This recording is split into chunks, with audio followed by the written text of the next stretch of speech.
Kenneth ആൻഡേഴ്സന്റെ മനോഹരമായിട്ടുള്ള കഥകളിൽ ഒന്നാണ് മാമന്തൂരിലെ നരഭോജി. എല്ലാ കഥകളും മനോഹരമാണ്, അതുപോലെ ഒരു കഥയാണിതും. കഥയിലേക്ക് കടക്കും മുൻപ് ചാനൽ ഇതുവരെ സബ്സ്ക്രൈബ് ചെയ്യാത്തവർ ഒന്ന് സബ്സ്ക്രൈബ് ചെയ്യണം. നമുക്കൊരു 3 ലക്ഷം സബ്സ്ക്രൈബർ ആവണ്ടേ? എത്ര കാലമായി ഇവിടെ കിടന്ന് തുഴയുന്നു. മാത്രവുമല്ല, മനസ്സിരുത്തി എല്ലാവരും ഒന്ന് ലൈക്ക് ചെയ്യണം, കമന്റ് ചെയ്യണം, പിന്നെ ഹൈപ്പും ചെയ്യണം.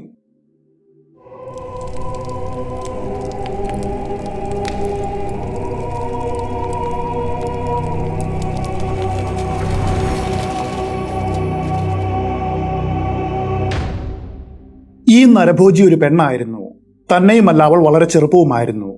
അതുകൊണ്ട് തന്നെ അവൾ എന്തുകൊണ്ടാണ് ഒരു നരഭോജി ആയതെന്ന ചോദ്യം എന്നോട് നിങ്ങൾ ചോദിച്ചാൽ അതിന് വ്യക്തമായതും യുക്തിപരവുമായ വിശദീകരണം നൽകുവാനായിട്ട് എനിക്ക് കഴിയില്ല.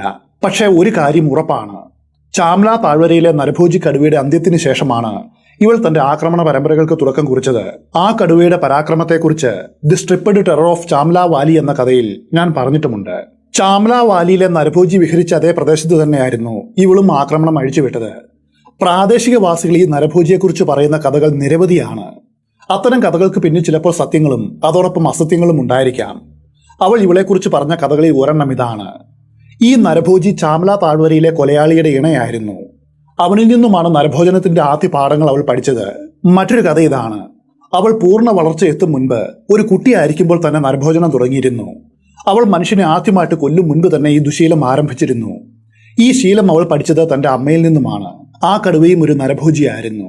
അവളുടെ ചരിത്രമോ മുൻഗാമികളുടെ രീതികളോ അത് എന്തെങ്കിലും ആകട്ടെ, ഈ കടുവ ഒരു മനുഷ്യനെ കൊല്ലുവാനായിട്ട് ആദ്യമായിട്ട് ശ്രമിച്ചത് ഒരു കാലി ഉടമയെ ആക്രമിച്ചുകൊണ്ടാണ്. ഈ മനുഷ്യനെ നന്നായിട്ട് പാൽ ചുരുത്തുന്ന ഒരു പശു ഉണ്ടായിരുന്നു. ഒരു ദിവസം കടുവ കാലികളുടെ കൂട്ടത്തിൽ നിന്നും അതിനെ തന്നെ കൃത്യമായിട്ട് തെരഞ്ഞെടുത്ത് ആക്രമിച്ചു കൊലപ്പെടുത്തുവാനായിട്ട് ശ്രമിച്ചു. പശുവിന്റെ കഴുത്ത് അവൾ സമർത്ഥമായിട്ട് കടിച്ചോടിച്ചു. എന്നാൽ ഈ കാഴ്ച കണ്ട് ചങ്ക് തകർന്ന ഇടയനാകട്ടെ വളരെ ധീരമായതും എന്നാൽ അതോടൊപ്പം തികച്ചും വിഡ്ഢിത്തപരവുമായിട്ടുള്ള ഒരു പ്രവൃത്തി ചെയ്തു. അയാൾ പരമാവധി ഒച്ച വെച്ച് കയ്യിലുള്ള വടിയും ചുഴറ്റി ഇതിനോടകം നിലത്തേക്ക് വീണുപോയ പശുവിൽ നിന്നും ആ കടുവയെ ഭയപ്പെടുത്തി ഓടിക്കുവാനായിട്ട് ഒരു ശ്രമം നടത്തി. മിക്കപ്പോഴും ഇടയന്മാരുടെ കൈവശമുള്ള ഇത്തരം പൊടിക്കൈകൾ കടുവകളെ ഭയപ്പെടുത്തി ഓടിക്കാറുണ്ട്. എന്നാൽ ഇത്തവണ സംഭവിച്ചത് അതിന് നേർ വിപരീതമായിരുന്നു. ഓടി അകലുന്നതിന് പകരം ആ പെൺകടുവ 20 വാര അകലെയായിട്ട് നിൽക്കുന്ന ഇടയന് നേർക്ക് ഭീകരമായിട്ട് അലറിക്കൊണ്ട് അവിശ്വസനീയമായിട്ടുള്ള വേഗതയിൽ കുതിച്ചു ചാടി. അയാളാകട്ടെ കടുവയുടെ കുതിച്ചു വരവ് കണ്ടതും പേടിച്ച് തിരിഞ്ഞോടി. പക്ഷേ ഇതിനോടകം പെൺകടുവയുടെ മുൻപാദം കൊണ്ടുള്ള ശക്തമായിട്ടുള്ള അടിയേറ്റ് ഇടയന്റെ തോളു മുതൽ ചന്തി വരെയുള്ള മാംസം കീറിപ്പിളർന്നു. ആ പ്രഹരത്തിന്റെ ആഘാതം അയാളെ നിലത്തേക്ക് വീഴ്ത്തിക്കളഞ്ഞു. ഒരു മനുഷ്യനു നേർക്കുള്ള തന്റെ ആദ്യ ആക്രമണത്തിൽ തന്നെ അയാൾ നിശേഷം തകർന്നു പോയത് ഈ കടുവ പ്രത്യേകമായിട്ട് നിരീക്ഷിച്ചു. എങ്കിലും അയാളെ അപ്പോൾ ആഹരിക്കാതെ അവൾ കുറച്ചു മുൻപ് കൊല്ലപ്പെട്ട പശുവിന് നേർക്കാണ് തിരിഞ്ഞു നടന്നത്. അതേ സമയത്ത് മെല്ലെ സ്വബോധത്തിലേക്ക് മടങ്ങി വന്ന ഇടയന് തന്നിൽ നിന്നും വെറും 40 വാര അകലെയായിട്ട് തന്റെ പ്രിയപ്പെട്ട പശുവിന്റെ അസ്ഥികൾ ആ കടുവ കടിച്ചു പൊട്ടിക്കുന്നത് വളരെ വ്യക്തമായിട്ടും കേൾക്കുവാൻ കഴിഞ്ഞു. എന്തോ ഭാഗ്യത്തിനാണ് അയാൾക്ക് തന്റെ ജീവൻ രക്ഷിക്കുവാനായിട്ട് കഴിഞ്ഞത് എന്ന് പ്രത്യേകം പറയേണ്ടതുണ്ട്. അതിനു വേണ്ടിയിട്ട് അയാൾ ചെയ്ത കാര്യം ഇതാണ്. ആ ഇടയൻ വീണയിടത്തു നിന്നും എഴുന്നേൽക്കുവാനായിട്ട് യാതൊരു ശ്രമവും നടത്തിയില്ല. മറിച്ച് പേടിച്ച് വിറച്ച് അവിടെ തന്നെ അനങ്ങാതെ കിടന്നു. കാരണം തന്റെ ഏതൊരു ചെറിയ ചലനം പോലും ആ കടുവ തിരിച്ചറിയും. അതോടെ വീണ്ടും അത് തനിക്ക് നേരെ തിരിയുവാനായിട്ട് വലിയ സാധ്യതയുണ്ട്. അതിനെ തുടർന്ന് മറ്റൊരു മാരകമായിട്ടുള്ള ആക്രമണത്തിലാകും അത് കലാശിക്കുക. ഈ ബോധ്യം ഉള്ളിലുള്ളതുകൊണ്ടാണ് അയാൾ കിടന്നയിടത്ത് തന്നെ മുഖവും അമർത്തി കിടന്നത്. എങ്കിലും ഇടയ്ക്കിടയ്ക്ക് വളരെ ശ്രദ്ധയോടെ തന്റെ തല സാവധാനത്തിൽ ചെറുതായിട്ട് തിരിച്ച് ആ കടുവയെ നോക്കിയിരുന്നു. അപ്പോഴും ആ പെൺകടുവ അതിന്റെ ഇരയെ, അതായത് തന്റെ പ്രിയപ്പെട്ട പശുവിനെ ആഹരിക്കുന്ന കാഴ്ചയാണ് അയാൾ കണ്ടത്.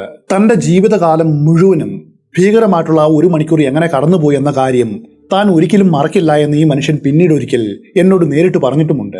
പല അവസരത്തിലും കടുവ തീറ്റയെടുപ്പ് നിർത്തുകയും ഇടയ്ക്കിടയ്ക്ക് തല ഉയർത്തി അയാൾ കിടക്കുന്ന ദിശയിലേക്ക് നോക്കുകയും ചെയ്തിരുന്നു. ഒരു സമയത്ത് അവൾ അവന്റെ അടുത്തേക്ക് ഏതാനും ചുവടുകൾ വരെ വെച്ചതാണ്. ആ സമയത്ത് നിസ്സഹായനായ ആ പാവം മനുഷ്യൻ അത് കണ്ട് ഭയപ്പെട്ട് നിലവിളിച്ചുകൊണ്ട് മുൻപോട്ട് നീങ്ങുവാനായിട്ട് ശ്രമിച്ചിരുന്നുവെങ്കിൽ വലിയ അപകടം സംഭവിച്ചേനെ. സത്യത്തിൽ അയാൾക്ക് അങ്ങനെ ചെയ്യുവാനായിട്ട് തോന്നിയതാണ്. എന്നാൽ സിരകളെ വരെ മരവിപ്പിച്ച് കളഞ്ഞ ഭയം അതുമൂലം അയാൾക്കൊന്ന് അനങ്ങുവാൻ പോലും കഴിഞ്ഞില്ല. സത്യത്തിൽ ആ ഭയമാണ് ഇടയന്റെ ജീവൻ രക്ഷിച്ചത്. അയാളുടെ ഭാഗ്യത്തിന് കടുവ വീണ്ടും മനസ്സ് മാറ്റി പശുവിന് നേർക്ക് തിരിഞ്ഞു. ഈ ഒളിച്ചേ കണ്ട കളി കുറഞ്ഞത് 1 മണിക്കൂറിലധികം നീണ്ടുപോയി. ഒടുവിൽ കടുവ താൻ വേണ്ടത്ര കഴിച്ചോ എന്ന് തീരുമാനിക്കും മുൻപ് അല്പം ഒന്ന് വിശ്രമിക്കുവാനായിട്ട് തീരുമാനിച്ചു. അത് തീറ്റയെടുപ്പ് നിർത്തി തന്റെ പൃഷ്ഠം നിലത്തമർത്തി അവിടെ തന്നെ ഇരുന്നു. പിന്നെ രാജകീയമായിട്ട് തന്റെ മുൻപാദങ്ങൾ നന്നായിട്ട് നക്കി തുവർത്തി. അത് കഴിഞ്ഞ് മുഖം വൃത്തിയാക്കുവാനായിട്ട് തുടങ്ങി. ഒടുവിൽ വീണ് കിടക്കുന്ന ഇടയന്റെ രൂപത്തിലേക്ക് അവസാനമായിട്ട് ഒന്നുകൂടി തിരിഞ്ഞു നോക്കി. എന്നിട്ട് എഴുന്നേറ്റ് നടുവ് നിവർത്തി സംതൃപ്തിയായിട്ട് കാട്ടിലേക്ക് ഗംഭീരമായിട്ട് നടന്നുപോയി. അവൾ പോയെന്ന് ഉറപ്പാക്കുവാനായിട്ട് ഇടയൻ മറ്റൊരു 10 മിനിറ്റ് കൂടി അവിടെ തന്നെ കിടന്നു. എന്നിട്ടത് പോയെന്ന് ഉറപ്പാക്കിയ ശേഷം അയാൾ കഷ്ടപ്പെട്ട് എഴുന്നേറ്റു. പിന്നെ തനിക്ക് ഓടുവാൻ കഴിയുന്നത്ര വേഗത്തിൽ വീട്ടിലേക്ക് പാഞ്ഞു. ഈ ഇടയന്റെ കഥയിൽ വളരെ ശ്രദ്ധേയമായിട്ടുള്ളൊരു കാര്യമുണ്ട്. അയാൾ ആധുനിക വൈദ്യശാസ്ത്രത്തെയല്ല ആശ്രയിച്ചത്, ഒരു ആശുപത്രിയിലും പോയുമില്ല. എങ്കിലും അയാളുടെ മുതുകത്ത് കടുവ സൃഷ്ടിച്ച നാശകരമായിട്ടുള്ള ആ മുറിവുകൾ അത് പരിപൂർണമായിട്ടും സുഖപ്പെട്ടു. അവിടെയുള്ള ഒരു നാട്ടുവൈദ്യൻ ചില ഔഷധ സസ്യങ്ങൾ ചതച്ചരച്ച് പശുവിന്റെ ചാണകവുമായിട്ട് കൂട്ടിക്കലർത്തി അയാളുടെ മുറിവുകളിൽ പുരട്ടുകയാണ് ചെയ്തത്. അങ്ങനെയാണ് അയാൾ സുഖപ്പെട്ടത്. ഞാൻ അതിന് കാരണമായിട്ട് പറയുന്നത് ഇതാണ്. ഒരു പക്ഷെ അന്ന് അയാൾ ചുമലിൽ ധരിച്ചിരുന്ന കട്ടിയുള്ള ഷാളായിരിക്കും അന്ന് അവന്റെ ജീവൻ രക്ഷിച്ചത്. ഈ ഷാളിന്റെ കനം കടുവയുടെ നഖങ്ങളിലുള്ള വിഷവസ്തുക്കളെ അയാളുടെ രക്തനാളുകളിൽ പ്രവേശിക്കുന്നത് തടഞ്ഞിരിക്കാം. അതുകൊണ്ടായിരിക്കാം നാട്ടുവൈദ്യം മൂലം മുറിവ് ഉണങ്ങിയതെന്ന് ഞാൻ വിചാരിക്കുന്നു. ഈ സംഭവം നടന്നത് മാമന്തൂരിലെ റെയിൽവേ സ്റ്റേഷനിൽ നിന്നും 4 മൈൽ അകലെ വെച്ചാണ്. അവിടെയുള്ള ഇടതൂർന്ന വനത്തിൽ 300 അടി താഴ്ചയിൽ കുത്തനെ എന്നോണം ചെരിഞ്ഞൊരു പാറക്കെട്ട് നിൽക്കുന്നുണ്ട്. അതിലൂടെ ഒരു ചെറിയ അരുവിയും ഒഴുകുന്നുണ്ട്. അങ്ങനെ ഇരിക്കെ നനച്ചിരിക്കാതെ കടുവയുടെ അടുത്ത ആക്രമണം ഉണ്ടായി. പക്ഷെ ഇത്തവണത്തെ ഇര മുൻപുള്ള ഇടയനെ പോലെ അത്ര ഭാഗ്യവാനായിരുന്നില്ല. അയാൾ വളരെ വൃദ്ധനായിട്ടുള്ള ഒരു ഇടയനായിരുന്നു. ഈ ആക്രമണത്തിൽ മാരകമായിട്ടുള്ള പരിക്കുകൾ മൂലം ആ വൃദ്ധൻ കൊല്ലപ്പെടുകയും ചെയ്തു. ഞാൻ മുൻപ് നിങ്ങളോട് പറഞ്ഞ കഥ എന്താണോ അതുപോലെ തന്നെയായിരുന്നു ഇതും. ആ കഥ നടന്നത് ഇങ്ങനെയാണ്. കാന്താരത്തിനെ പകത്തുകൊണ്ടു പോകുന്ന റെയിൽവേ ലൈനിന്റെ പടിഞ്ഞാറ് മാറി 1 മൈൽ അകലെയായിട്ട് ഏതാനും കാലിക്കൂട്ടങ്ങൾ ഈ വൃദ്ധനായ ഇടയന്റെ കീഴിൽ മേയുകയായിരുന്നു. അപ്പോഴാണ് അവിചാരിതമായിട്ട് കാലികളുടെ ഇടയിലേക്ക് ഒരു കടുവ കുതിച്ചു വന്നത്. ഇത്തവണയും അവൾ ഇരയായിട്ട് തിരഞ്ഞെടുത്തത് പാൽ ചുരുത്തുന്ന മികച്ചൊരു പശുവിനെ ആയിരുന്നു. കടുവയെ കണ്ടതും പേടിച്ചരണ്ട മറ്റ് കന്നുകാലികൾ അമറിക്കൊണ്ട് ഇടയനെയും മറികടന്ന് ഓടി. ഒച്ചയും ബഹളവും ഭയവും മൂലം തിരിച്ചറിവ് നഷ്ടപ്പെട്ട ആ മനുഷ്യനാകട്ടെ ആ കാലികളുടെ പിന്നാലെ ഓടുന്നതിന് പകരം കാലികൾ എവിടേക്കാണോ ഓടിയത് നേരെ അതിന്റെ എതിർദിശയിലേക്കാണ് ഓടിയത്. പക്ഷെ അയാൾ എത്തപ്പെട്ടതാവട്ടെ ഇതിനോടകം കൊല്ലപ്പെട്ട പശുവിന്റെ സമീപത്ത് നിൽക്കുന്ന ആ പെൺകടുവയുടെ മുൻപിലേക്കാണ്. എന്നാൽ ആദ്യത്തെ ഇടയൻ ചെയ്തതുപോലെ കടുവയെ ഭയപ്പെടുത്തി ഓടിക്കുവാനായിട്ട് ഇയാൾ ശ്രമിച്ചില്ല. പകരം ആ വൃദ്ധനായ ഇടയൻ കടുവയെ കണ്ട് സ്തംഭിച്ച് ആ വഴിയിൽ തന്നെ വിറങ്ങലിച്ച് നിന്നുപോയി. എന്നാൽ പെൺകടുവയാകട്ടെ അപ്രതീക്ഷിതമായിട്ട് തന്റെ മുൻപിലെത്തിയ മനുഷ്യനെ കണ്ടതോടെ കോപാകുലയായി. അത് വന്യമായിട്ട് അലറി. അടുത്ത നിമിഷം അത് അയാൾക്ക് നേരെ കുതിച്ചു വന്നു. അയാളെ അത് മാരകമായിട്ട് ആക്രമിച്ചു. വൃദ്ധൻ നിലത്തേക്ക് വീണുപോയി. അതിനുശേഷം കടുവ അയാളെയും അവഗണിച്ച് അവൾ കൊന്ന പശുവിന്റെ അടുത്തേക്ക് നടക്കുകയാണ് ചെയ്തത്. തുടർന്ന് പശുവിനെ വലിച്ചുകൊണ്ട് അവൾ വനത്തിലേക്ക് മറഞ്ഞു. പരിക്കേറ്റ ഇടയന്റെ അടുക്കൽ സഹായം എത്തിയത് ആക്രമണം ഉണ്ടായിട്ട് 3 മണിക്കൂർ കഴിഞ്ഞാണ്. കടുവയെ കണ്ട് വിരളി പിടിച്ചോടിയ കാലികൾ റെയിൽവേ പാതയിലുടനീളം പാഞ്ഞു നടപ്പുണ്ടായിരുന്നു. അതേ സമയത്ത് വൃദ്ധന്റെ സഹോദരൻ ഇത്രയും സമയമായിട്ടും അയാളെ കാണാത്തതുകൊണ്ട് അയാളെയും അന്വേഷിച്ച് അവിടേക്ക് വന്നു. കാലികൾ വിരളി പിടിച്ചോടുന്നതും എന്നാൽ അതോടൊപ്പം തന്റെ സഹോദരന്റെ അസാന്നിധ്യവും അയാൾ ശ്രദ്ധിച്ചു. റെയിൽവേ പാതയുടെ അരികിൽ നിന്നുകൊണ്ട് തന്റെ സഹോദരനെ അയാൾ ഉച്ചത്തിൽ വിളിച്ചു. പക്ഷെ യാതൊരു ഉത്തരവും കിട്ടിയില്ല. അതോടെ എന്തോ കുഴപ്പമുണ്ടെന്ന് തിരിച്ചറിഞ്ഞ അയാൾ കൂടുതൽ സഹായത്തിന് വേണ്ടിയിട്ട് നേരെ മാമന്തൂർ ഗ്രാമത്തിലേക്ക് തിരിച്ചുപോയി. തൊട്ടു പിന്നാലെ ഒരു സംഘം ആളുകളെയും കൂട്ടി അയാൾ അവിടേക്ക് വന്നു. ആ തിരച്ചിൽ സംഘം വിരളി പിടിച്ചോടിയ കാലികളുടെ കാലടയാളങ്ങളെ പിന്തുടർന്ന് ഒടുവിൽ വൃദ്ധന്റെ അടുത്തെത്തി. അയാൾ അപ്പോഴും മരിച്ചിരുന്നില്ല, മറിച്ച് അബോധാവസ്ഥയിലായിരുന്നു. എന്നാൽ രക്തം വാർന്ന് മരിക്കാറുമായിരുന്നു. അവരയാളെ അടുത്തുള്ള ഗ്രാമത്തിലേക്ക് ആദ്യം എത്തിച്ചു.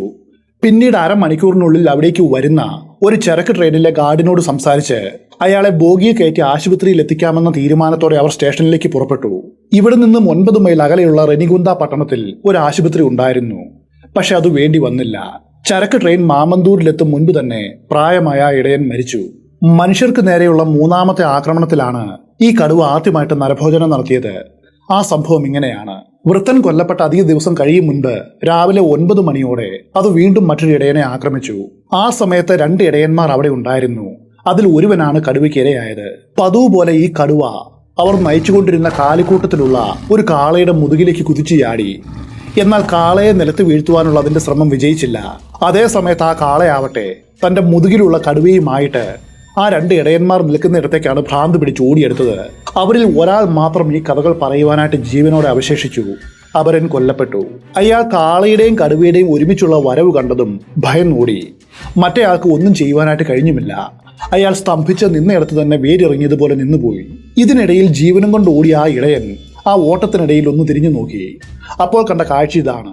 ആ കാളയുടെ മുതുകിൽ നിന്നും തന്റെ കൂട്ടുകാരന് നേർക്ക് ആ കടുവ കുതിക്കുന്നു. അതിൽ കൂടുതലൊന്നും അയാളും കണ്ടില്ല.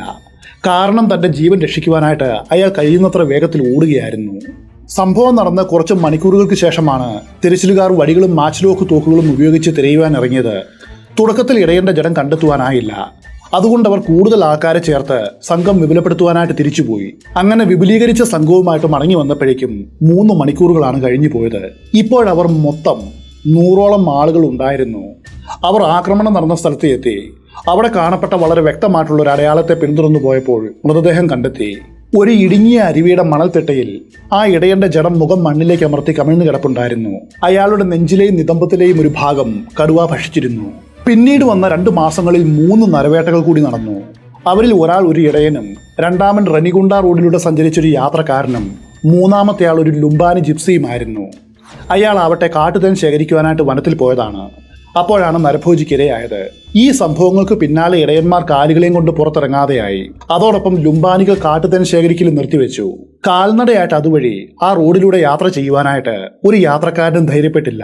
ബദൽ മാർഗമായിട്ട് അവർ ട്രെയിനുകളെ ആശ്രയിച്ചു. അന്നത്തെ ജില്ലാ ഫോറസ്റ്റ് ഓഫീസറായിരുന്നു ശ്രീ ലിറ്റിൽ വുഡ്. അദ്ദേഹം മാമന്തൂരിലെ മനോഹരമായിട്ടുള്ള ഫോറസ്റ്റ് ബംഗ്ലാവിൽ കുറച്ചു ദിവസം താമസിച്ച് ഈ കടുവയെ ബാഗ് ചെയ്യുവാൻ ശ്രമിക്കണമെന്ന് നിർദ്ദേശിച്ച് എനിക്കൊരു കത്തെഴുതി. ആ സമയത്ത് 15 ദിവസത്തെ അവധി എനിക്കുണ്ട്. അതുകൊണ്ട് ബാംഗ്ലൂരിൽ നിന്നും രാത്രിക്കുള്ള മെയിൽ ട്രെയിനിൽ ഞാൻ കയറിപ്പറ്റി. അടുത്ത ദിവസം വൈകുന്നേരം 3:30 തൊട്ട് മുൻപായിട്ട് മന്ദഗതിയിൽ സഞ്ചരിച്ച ആ പാസഞ്ചർ ട്രെയിൻ മാമന്തൂരിലെ ചെറിയ വഴിയരികിലുള്ള സ്റ്റേഷനിൽ എന്നെ ഇറക്കി വിട്ടു. ഒരു ചെറിയ കുന്നിന്റെ മുകളിലായിട്ട് 7 ഫർലോങ്ങുകൾ അകലെയായിരുന്നു ഫോറസ്റ്റ് ബംഗ്ലാവ്. ബംഗ്ലാവിലേക്കുള്ള പാതയാവട്ടെ തീരെ ചെറിയ ഗ്രാമമായ മാമന്തൂരിലൂടെയാണ് കടന്നു പോകുന്നത്. അവിടെ അല്പസമയം ഞാൻ തങ്ങി. എന്നിട്ട് അവിടെയുള്ള ജനങ്ങളോട് ഞാനിപ്പോൾ ഇവിടെ വന്നിരിക്കുന്നത് നരഭോജി പെൺകടുവയെ വെടിവെക്കുവാനാണെന്ന് അറിയിച്ചു. കാരണം ഗ്രാമത്തിലുള്ള എല്ലാവരും ഈ വാർത്ത അറിയേണ്ടത് എന്റെ കൂടി ആവശ്യമാണ്. എന്റെ ഈ വരവിന്റെ ഉദ്ദേശം തന്നെ ഒരാളിൽ നിന്നും മറ്റൊരാളിലേക്ക് ഈ വാർത്ത വായ്മൊഴിയായിട്ട് പ്രചരിപ്പിക്കുക എന്നതായിരുന്നു. അതുവഴി ഇവിടെയുള്ള ജനങ്ങളിൽ നിന്നും നരഭോജിയെക്കുറിച്ച് അവർക്കറിയാവുന്ന എല്ലാ വിശദാംശങ്ങളും എനിക്ക് ശേഖരിക്കാം. മാത്രവുമല്ല, അത് അടുത്ത കാലത്തായിട്ട് ഏതെങ്കിലും മൃഗത്തെയോ മനുഷ്യനെ കൊലപ്പെടുത്തിയിട്ടുണ്ടോ എന്ന വാർത്തയും അറിയുവാനായിട്ട് കഴിയും. അതോടൊപ്പം 3 എരുമക്കിടാങ്ങളെ കെണിയായിട്ട് വാങ്ങുന്നതിനെക്കുറിച്ചും അവരുമായിട്ട് ഞാൻ ചർച്ച നടത്തി. അതിനു വേണ്ട തുക രൊക്കമായിട്ട് നൽകി.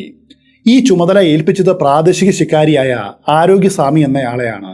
മാമന്തൂരിലേക്ക് മുൻപ് നടത്തിയ യാത്രകളിൽ വെച്ച് ഈ ആരോഗ്യസ്വാമി എനിക്ക് നല്ല പരിചയമുണ്ട്. മാമന്തൂർ ബംഗ്ലാവിന് വളരെ വിശാലവും അതുപോലെ നന്നായിട്ട് സംരക്ഷിക്കപ്പെട്ടതുമായ ഒരു വരാന്തയുണ്ട്.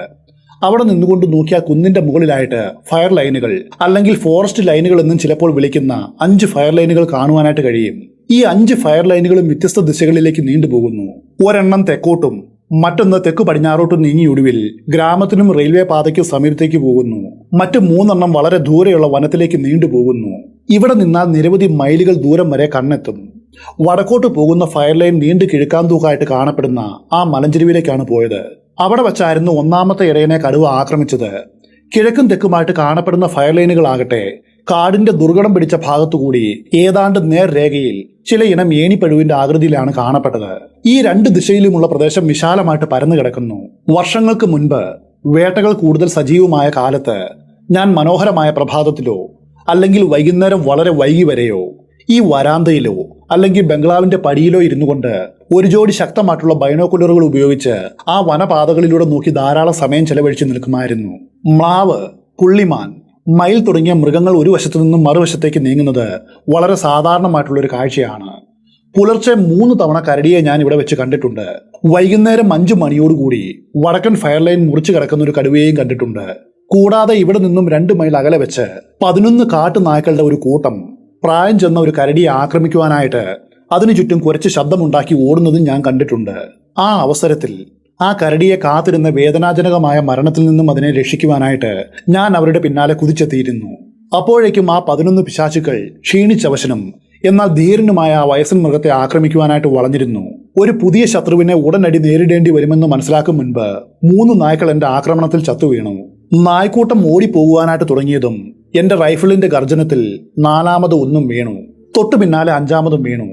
അവശേഷിച്ച കാട്ടുനായ്ക്കളെ പിന്നെ പരിസരത്ത് കാണുവാനേ ഉണ്ടായിരുന്നില്ല. ആ ദിവസങ്ങളിൽ ഞാൻ എൻ്റെ പഴയ .405 വിഞ്ചസ്റ്റർ റൈഫിളാണ് ഉപയോഗിച്ചിരുന്നത്. തുടർച്ചയായിട്ട് വെടിവെച്ചത് മൂലം എൻ്റെ റൈഫിൾ മാഗസിൻ കാലിയായിരുന്നു. ഇതിനോടകം നായ്ക്കളുടെ കടിയേറ്റ് വേദനയെടുത്ത് പ്രകോപിതനായ ഒരു ഭ്രാന്തൻ കരടിയുമായിട്ട് എനിക്ക് കൊമ്പ് കോർക്കേണ്ടി വരുമെന്ന് ഞാൻ തിരിച്ചറിഞ്ഞു. വൂഫ് വൂഫ് എന്ന് ഭീകരമായിട്ട് ശബ്ദിച്ചുകൊണ്ട് 60 വാര അകലെ നിൽക്കുന്ന ആ കരടി എൻ്റെ നേരെ കുതിച്ചു വന്നു. ഫോറസ്റ്റ് ലൈനിലൂടെ കഴിയുന്നത്ര വേഗത്തിൽ ഞാൻ ഓടി. അതിനിടയിൽ ഞാൻ .405 അണ്ടർ ലിവർ ആക്ഷൻ തുറന്നു. ഒരു കാർട്രിഡ്ജ് ലോഡ് ചെയ്ത് ലിവർ അടച്ചു. റൈഫിൾ യാന്ത്രികമായിട്ട് കോക്ക് ചെയ്തു. പിന്നെ വട്ടം തിരിഞ്ഞ കരടിയെ നോക്കി. ആ സമയം കരടി എന്നിൽ നിന്നും വെറും 15 വാര മാത്രം അകലെയാണ്. അത് മുൻപോട്ട് വരികയാണ്. കരടികളുടെ തനത് ശൈലിയിൽ എന്നിൽ നിന്നും 5 വാര ദൂരമെടുത്തപ്പോൾ അത് അവസാന ആക്രമണത്തിനു വേണ്ടി പിൻകാലുകളെ ഉയർന്നു. ഇത് ആരെയും ഭയപ്പെടുത്തുന്ന ഒരു ആലിംഗനമാണ്. ഒരു കരടിയുടെ ആലിംഗനത്തെപ്പറ്റി നാം എല്ലാവരും പല കഥകളും കേട്ടിട്ടുണ്ട്. സത്യത്തിൽ തെക്കേ ഇന്ത്യൻ സ്ലോത്ത് ബെയറുകൾ തന്റെ എതിരാളിയെ ഹഗ് ചെയ്യുന്നത് ഇരയുടെ മുഖം തകർത്ത് കളയുവാൻ പര്യാപ്തമായ 3 ഇഞ്ച് നീളമുള്ള നഖങ്ങൾ ഉപയോഗിച്ച് കീറി പൊളിച്ചുകൊണ്ടോ അല്ലെങ്കിൽ ശക്തമായ പല്ലുകൊണ്ട് തലയിൽ കടിച്ചുകൊണ്ടോ ആണ്. അതിനുവേണ്ടിയാണിത് പിൻകാലുകളെ ഉയരുന്നത്. ഈ കരടിയും പിൻകാലിൽ ഉയർന്നപ്പോൾ എല്ലാ സ്ലോത്ത് കരടികളുടെ നെഞ്ചിൽ കാണും പോലെ വിശാലമായ വെളുത്ത വി അടയാളം ഞാൻ കണ്ടു. റൈഫിളിൽ ഉണ്ടായിരുന്ന ഒരേ ഒരു വെടിയുണ്ട ഉപയോഗിച്ച് നെഞ്ചിൽ കണ്ട ആ വിയുടെ അടിയിൽ ഞാൻ വെടിവെച്ചു. കേവലം 2 വാര അകലെ വെച്ചത് മുൻപോട്ട് വീണു.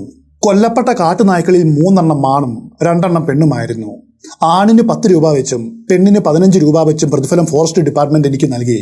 കാട്ടുനായ്ക്കൾ മാനുകൾക്ക് വളരെ അപകടമായതുകൊണ്ട് അവയെ വെടിവെക്കുവാനായിട്ട് ഫോറസ്റ്റ് ഡിപ്പാർട്ട്മെന്റ് വേട്ടക്കാരെ പ്രോത്സാഹിപ്പിച്ചിരുന്നു. എങ്കിലും ആ കിളവൻ കരടിയെ കൊല്ലേണ്ടി വന്നതിൽ ഞാൻ ഖേദിച്ചു. പക്ഷെ അവനത് സ്വയം ചോദിച്ചു വാങ്ങിയ മരണമായിരുന്നു. നോക്കൂ, ഇതെല്ലാം വളരെ കാലം മുൻപ് സംഭവിച്ചതാണ്. ഓരോ ദിവസവും ഉച്ചതിരിഞ്ഞ് 2 മണിക്ക് ശേഷം തൊട്ടു പിന്നാലെ കിഴക്ക് നിന്നും വീശിയിരിക്കുന്ന ലവണാംശമുള്ള കടൽക്കാറ്റായിരുന്നു ഈ ബംഗ്ലാവിനെ ആകർഷകമാക്കിയ മറ്റൊരു ഘടകം. ഈ ചെറിയ ബംഗ്ലാവിൽ നിന്നും നോക്കിയാൽ ബംഗാൾ ഉൾക്കടൽ ഇവിടെ നിന്നും 75 മൈലിൽ കൂടുതൽ ദൂരെയാണെന്ന് ഞാൻ വിചാരിക്കുന്നില്ല. ഒരു കടൽക്കാറ്റ് വെച്ച് ദൂരത്തെക്കുറിച്ച് അനുമാനിക്കുവാനായിട്ട് എനിക്കത്ര വൈദഗ്ധ്യമില്ല എന്നറിയാം. എല്ലാ ദിവസവും ഉച്ചതിരിഞ്ഞടിക്കുന്ന ആ കാറ്റ് സുഖകരമായിട്ട് മയങ്ങുവാൻ വേണ്ടി ആ ചെറിയ ബംഗ്ലാവിന്റെ വരാന്തയെ നല്ല തണുപ്പുള്ള ഒരു സ്ഥലമാക്കി മാറ്റുന്നു. നിങ്ങൾക്ക് എന്നെ വിശ്വാസമില്ലെങ്കിൽ നേരിട്ട് മാമന്തൂർ ഫോറസ്റ്റ് ബംഗ്ലാവ് സന്ദർശിക്കുക, സ്വയം ബോധ്യപ്പെടുക. അന്ന് വൈകുന്നേരത്തോടെ വാങ്ങിയ 3 പോത്തുകളിൽ ഒന്നിനെ മാത്രമാണ് കെട്ടുവാൻ കഴിഞ്ഞത്. കാരണം വളരെ വൈകിയാണ് അവ എന്റെ അടുക്കൽ എത്തിയത്. സമയം അപ്പോൾ വൈകുന്നേരം 5:30 ആയിട്ടുണ്ടാവും. വടക്കൻ ഫയർ ലൈനിലൂടെ ഞാൻ 2 മൈൽ ദൂരം നടന്ന് അവിടെയുള്ള ഒരു വലിയ ഇല നിറഞ്ഞ പുളിമരത്തിന്റെ ചുവട്ടിൽ അതിനെ കെട്ടി. തിരിച്ചെത്തിയപ്പോൾ സമയം 7 മണി കഴിഞ്ഞു. അതുകൊണ്ട് മറ്റ് 2 പോത്തുകളെ ഗാരേജിൽ സൂക്ഷിക്കുകയും ആരോഗ്യസ്വാമിയുടെ അടുക്കളയിൽ കിടന്നുറങ്ങുവാനായിട്ട് പറയുകയും ചെയ്തു. പിറ്റേന്ന് അതിരാവിലെ ഞങ്ങൾ ഉണർന്നു. ആദ്യം ഞങ്ങൾ കഴിഞ്ഞ ദിവസം 2 മൈൽ ദൂരെ കെട്ടിയിരുന്ന ഇരയുടെ അടുത്തെത്തി അതിനെ സ്വതന്ത്രനാക്കി. കാരണം അതിനപ്പോഴും ജീവനുണ്ടായിരുന്നു. അതിനുശേഷം 3ാമത്തെ ആക്രമണം നടന്ന മലഞ്ചെരുവിന്റെ ചുവട്ടിലായിട്ട് കണ്ട പച്ചപ്പുല്ല് നിറഞ്ഞു നിൽക്കുന്ന ഒരു ഭാഗത്ത് കാണപ്പെട്ട മനോഹരമായ മറ്റൊരു മരത്തിന്റെ വേരുകളിൽ അതിനെ ബന്ധിച്ചു. അതിനുശേഷം ഞങ്ങൾ ബംഗ്ലാവിലേക്ക് മടങ്ങിയെത്തി. 2ാമത്തെ പോത്തുംകിടാവുമായിട്ട് കിഴക്കോട്ട് നീണ്ടുകിടക്കുന്ന ഫയർ ലൈനിലൂടെ നടന്നു. അതിനെ കാട്ടുനായ്ക്കളും കരടിയുമായിട്ടും എന്റെ ഏറ്റുമുട്ടൽ നടന്ന സ്ഥലത്താണ് കെട്ടിയത്. ഞാൻ തന്നെയാണ് ഉചിതമായ സ്ഥലം നോക്കി കെട്ടിയതും. വീണ്ടും ബംഗ്ലാവിലേക്ക് മടങ്ങിയെത്തി ഞങ്ങൾ റെയിൽവേ പാതയിലൂടെ നടന്നു. 3ാമത്തെയും അവസാനത്തെയും പോത്തുംകിടാവിനെ അതുവഴി പടിഞ്ഞാറോട്ട് കൊണ്ടുപോയി. എന്നിട്ട് പ്രായമായ ഇടയൻ കൊല്ലപ്പെട്ട സ്ഥലത്തിന് സമീപത്തായിട്ട് കെട്ടി. അങ്ങനെ 3ാം തവണ ബംഗ്ലാവിലേക്ക് മടങ്ങിയെത്തിയപ്പോൾ ഉച്ച കഴിഞ്ഞിരുന്നു. വിയർപ്പ് ഒലിച്ചിറങ്ങിയ ഷർട്ട് അഴിച്ചു മാറ്റി ഒരു തണുത്ത ഉച്ചഭക്ഷണം കഴിച്ചു. പിന്നെ കടൽക്കാറ്റിന്റെ വരവിനു വേണ്ടി കാത്തിരുന്നു. ഏകദേശം 2 മണിക്കേ അത് ആരംഭിക്കൂ എന്നെനിക്കറിയാം. ഞാൻ നിരാശനായില്ല, കാത്തിരുന്നു. കാരണം ആ കാറ്റ് ചുട്ടുപഴുത്ത വരാന്തയെ വിദൂര ദേശങ്ങളിലെ തെക്കൻ കടൽ തീരങ്ങളെ പോലെ തണുപ്പിക്കും, മനസ്സ് നിറയുന്ന കുളിർമയും സമ്മാനിക്കും. പിന്നീട് വന്ന 2 ദിവസമാവട്ടെ തീരെ മടുപ്പിക്കുന്നതായിരുന്നു. ഓരോ ദിവസവും ഞാൻ 3 ഇരകളെ സന്ദർശിക്കും. പക്ഷെ അവയിൽ ഒന്നിനെ പോലും അതുവരെയും നരഭോജി തൊട്ടുപോലും നോക്കിയില്ല. അങ്ങനെ ഇരിക്കെ 5ാം ദിവസം വൈകുന്നേരം ഒരു ദുരന്ത വാർത്ത എന്നെയും തേടി വന്നു. വളരെ വലിയ റെയിൽവേ ജംഗ്ഷനുകളുടെ ഷണ്ടിംഗ് യാർഡുകളെ ഒഴിച്ചു നോക്കിയാൽ തെക്കേ ഇന്ത്യയിലെ ഒട്ടുമിക്ക ചെറുകിട റെയിൽവേ ലൈനുകളിലെ സിഗ്നൽ വിളക്കുകളിലും, അതായത് സെമാഫോറുകളിൽ രാത്രിയിൽ മണ്ണെണ്ണ വിളക്കുകളാണ് കത്തിക്കാറ്. നിങ്ങൾക്കും ഇതേക്കുറിച്ച് അറിയാമെന്ന കാര്യത്തിൽ എനിക്ക് സംശയമില്ല. ഇത്തരം സാധാരണ റെയിൽവേ സ്റ്റേഷന്റെ വശങ്ങളിൽ 2 സെറ്റ് സിഗ്നലുകൾ ഉണ്ടായിരിക്കും. റെയിൽവേ സ്റ്റേഷന്റെ സമീപത്തുള്ളതിനെ ഹോം സിഗ്നൽ എന്നും കൂടുതൽ അകലെയുള്ളതിനെ ഔട്ടർ സിഗ്നൽ എന്നും വിളിക്കും. സാധാരണയായിട്ട് ഈ സിഗ്നലുകളിലെ പുകയും മറ്റും വൃത്തിയാക്കി അതിൽ മണ്ണെണ്ണ നിറച്ച് കത്തിക്കുന്നത് പോയിന്റ്സ്മാനോ അല്ലെങ്കിൽ മറ്റൊരു റെയിൽവേ ജീവനക്കാരനോ ആയിരിക്കും. എല്ലാ ദിവസവും വൈകുന്നേരം 6 മണിക്ക് ഈ ജോലി അവർ ചെയ്യും. എന്നാൽ മാമന്തൂരിലെ നരഭോജിയുടെ പരാക്രമം എന്ന് തുടങ്ങിയോ അന്നു മുതൽ തെക്ക് റെനിഗുണ്ടയുടെ ദിശയിലും വടക്കു പടിഞ്ഞാറുള്ള സെതിഗുണ്ടയിലുമുള്ള ഔട്ടർ സിഗ്നലുകളിലെ വിളക്കുകൾ 5 മണിക്ക് മുൻപ് തന്നെ അവർ കത്തിച്ചു തുടങ്ങി. കാരണം ഈ പ്രദേശങ്ങൾ വനത്താൽ ചുറ്റപ്പെട്ടതാണ്. അന്ന് വൈകുന്നേരവും സിഗ്നൽ വിളക്കുകൾ കത്തിക്കുവാനായിട്ട് നിയോഗിക്കപ്പെട്ട 2 പോയിന്റ്സ്മാൻമാർ വൈകുന്നേരം 4 മണിക്ക് പുറപ്പെട്ടു. ഒരാൾ റെനിഗുന്തയുടെ ഭാഗത്തേക്കും മറ്റൊരാൾ അതിന് വിപരീത ദിശയിലേക്കും നടന്നു. എന്നാൽ 2ാമത്തെ മനുഷ്യൻ ഒരിക്കലും തിരിച്ചെത്തിയില്ല. അതോടെ സംശയം തോന്നിയ സ്റ്റേഷൻ മാസ്റ്റർ അയാൾക്ക് എന്ത് പറ്റിയെന്ന് കണ്ടെത്തുവാനായിട്ട് 6 മണിക്ക് തൊട്ടു മുൻപായിട്ട് 7 പേരടങ്ങുന്ന ഒരു സംഘത്തെ മാമന്തൂരിൽ ഞാൻ തങ്ങുന്ന ഫോറസ്റ്റ് ബംഗ്ലാവിലേക്ക് അയച്ചു. എന്നിട്ട് എന്താണ് സംഭവിച്ചത് എന്ന് അവർ എന്നോട് പറഞ്ഞു. രാത്രിയാവുകയാണ്. ഞാൻ റൈഫിളും ടോർച്ചും അതുപോലെ മറ്റു ചില അവശ്യ സാധനങ്ങളും തിടുക്കത്തിലെടുത്തു. എന്നിട്ട് ആ 7 പേർക്കൊപ്പം ആരോഗ്യസ്വാമിയെ സ്റ്റേഷനിലേക്ക് തിരിച്ചയച്ചു. കാരണം അന്ന് രാത്രിയിൽ എന്റെ അസാന്നിധ്യത്തിൽ ആ ബംഗ്ലാവിൽ ഒറ്റയ്ക്ക് താമസിക്കുവാനായിട്ട് അയാൾക്ക് പേടിയായിരുന്നു. അതിനുശേഷം ഏകനായി പടിഞ്ഞാറ് ഭാഗത്തേക്ക് പോകുന്ന ഫോറസ്റ്റ് ലൈനിലൂടെ ഞാൻ തിടുക്കത്തിൽ നടന്നു. ഔട്ടർ ഇന്നർ സിഗ്നലുകൾക്കിടയിൽ വെച്ച് മിക്കവാറും റെയിൽവേ പാത കണ്ടുമുട്ടുമെന്ന് എനിക്കറിയാം. അങ്ങനെ പോകവേ ഒരു 10 അടി ഉയരത്തിൽ ഒരു തിട്ടയുടെ മുകളിലൂടെ കടന്നു പോകുന്ന റെയിൽവേ പാതയുടെ കീഴിൽ ഞാനെത്തി. ഇടത്തേക്ക് നോക്കിയപ്പോൾ ഇന്നർ സിഗ്നലും കണ്ടു. അതിലെ ചുവന്ന ലൈറ്റ് മിന്നി തിളങ്ങുന്നുണ്ട്. എന്തൊരു വിഡ്ഢിയായ മനുഷ്യൻ, ഞാൻ ഓർത്തു. കാരണം സമയം ധാരാളം ഉള്ളതുകൊണ്ട് അയാൾ ആദ്യം പോയിട്ട് ദൂരെയുള്ള ഔട്ടർ സിഗ്നൽ കത്തിച്ച് തിരിച്ചു വരുമ്പോൾ ഇന്നർ സിഗ്നൽ കത്തിക്കുകയായിരുന്നു ചെയ്യേണ്ടിയിരുന്നത്. അതിനു പകരം അയാൾ ആദ്യമേ സ്റ്റേഷനോട് ചേർന്നുള്ള ഇന്നർ സിഗ്നൽ കത്തിച്ച് സമയം പാഴാക്കി. എന്നിട്ട് ദൂരെയുള്ള ഔട്ടർ സിഗ്നൽ കത്തിക്കുവാനായിട്ട് പോയി. അപ്പോഴേക്കും സമയവും വൈകി. വലതുവശത്തേക്ക് തിരിഞ്ഞ ഒരു തിട്ട വഴി ഔട്ടർ സെമോഫോറിലേക്ക് ഞാൻ നടന്നു. ഒരു കോണിൽ വെച്ച് തിരിയുമ്പോൾ ദൂരെയുള്ള ഔട്ടർ സിഗ്നൽ ഞാൻ കണ്ടു. ഇതിനിടയിൽ കടുവയുടെ ആക്രമണം നടന്ന സ്ഥലം കണ്ടെത്തുവാൻ അടയാളങ്ങൾക്ക് വേണ്ടി ട്രാക്കുകളിൽ സൂക്ഷ്മമായിട്ട് പരിശോധിച്ചു. പോയിന്റ്സ്മാൻ ഔട്ടർ സിഗ്നലിലേക്ക് അടുക്കുമ്പോൾ ആയിരിക്കണം ആക്രമണം ഉണ്ടായത്. എന്നാൽ അവിടെ എങ്ങും ഒന്നും തന്നെ കണ്ടെത്തിയില്ല. പിന്നീട് ഞാൻ ഔട്ടർ സിഗ്നലിന്റെ ചുവട്ടിലെത്തി നേരെ മുകളിലേക്ക് നോക്കി. അവിടെയും വെളിച്ചം കത്തുന്നത് കണ്ടു. അതിൽ നിന്നും ഒന്ന് ഉറപ്പിക്കാം, ഔട്ടർ സിഗ്നലിൽ വിളക്ക് കത്തിച്ച ശേഷം തിരിച്ചു മടങ്ങുമ്പോഴാണ് അയാൾ ആക്രമിക്കപ്പെട്ടത്. ഇന്നർ സിഗ്നലിൽ കാണപ്പെടുന്ന വെളിച്ചം വ്യക്തമായിട്ടും അതാണ് പറയുന്നത്. അപ്പോൾ ഞാൻ വിചാരിച്ചതുപോലെയല്ല അയാൾ ചെയ്തത്. അയാൾ ആദ്യം ഇന്നർ സിഗ്നൽ അല്ല കത്തിച്ചത്, മറിച്ച് ഔട്ടർ സിഗ്നൽ കത്തിച്ചതിന് ശേഷമായിരിക്കണം അയാൾ ഇന്നർ സിഗ്നൽ കത്തിച്ചത്. അതിന്റെ അർത്ഥം അയാൾ ഇന്നർ സിഗ്നലിനും അതുപോലെ സ്റ്റേഷൻ യാർഡിനും ഇടയിൽ എവിടെയെങ്കിലും വെച്ചായിരിക്കണം ആക്രമിക്കപ്പെട്ടത്. സ്റ്റേഷനിൽ നിന്നും ഇന്നർ സിഗ്നൽ വരെയുള്ള എല്ലാ പ്രദേശങ്ങളും കൂടാതെ അതിനപ്പുറമുള്ള കുറച്ച് സ്ഥലവും കൂടി നോക്കിയാലും അതെല്ലാം സമതലങ്ങളായിട്ടുള്ള കൃഷിസ്ഥലങ്ങളായിരുന്നു. ഈ വസ്തുത കണക്കിലെടുക്കുമ്പോൾ എല്ലാവരും ഭയപ്പെട്ടതുപോലെ ഒരു ആക്രമണം നടന്നിട്ടുണ്ടോ എന്ന് വരെ സംശയിക്കണം. ഒരു കടുവ, അത് നരഭോജി ആണെങ്കിലും അല്ലെങ്കിലും, പകൽ വെളിച്ചത്തിൽ തുറസും വിശാലവുമായ ജനവാസ മേഖലയിലൂടെ ധൈര്യസമേതം നടക്കുമോ? ഈ ചോദ്യത്തിന് ഉണ്ട് എന്നും ഇല്ല എന്നും ഉത്തരം പറയാം. വാച്ചിൽ സമയം വൈകുന്നേരം 6:55 കാണിച്ചു. ഇന്നർ സിഗ്നലിലേക്ക് തിരികെ നടക്കുവാൻ തുടങ്ങിയപ്പോൾ അതിവേഗം ഇരുട്ട് വീണു തുടങ്ങി.